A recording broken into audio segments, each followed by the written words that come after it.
In the United States, throughout the 20th century, the purchasing power of the poorest increased by about 1,900%, which was much higher than we saw for any other income quintile.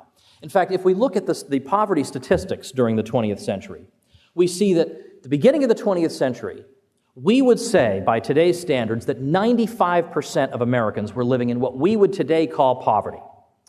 By the late 1960s, that figure was down to between 12 and 14%. And that was with really almost no anti-poverty programs worth speaking of. I mean, very, very little.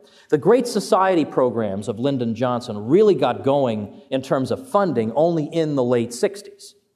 And then the poverty rate more or less stagnated. So you get, like say 1994, they're spending quadruple per capita what they'd been spending in the late 60s, and poverty rate had stagnated. Now suppose the situation had been reversed.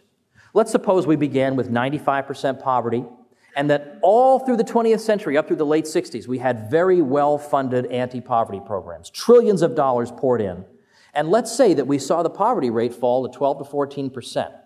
Let's say further that at that point we just decided we hate the poor and we're greedy and we want to stop giving them all this money, and we just cut off all those programs, and then the poverty level stagnated. I think we know what the story that we would hear would be. You see, government programs are what eradicate poverty. Look at the great success we had, all from the 1900s, early, all the way down to the late 1960s. And then we got rid of the anti-poverty programs and poverty stagnated. Man, you stupid Neanderthals, isn't that all you need to know, that we need more government funding? But you notice that that's not what happened. That's the exact opposite of what happened. So what do we hear about this? Nothing.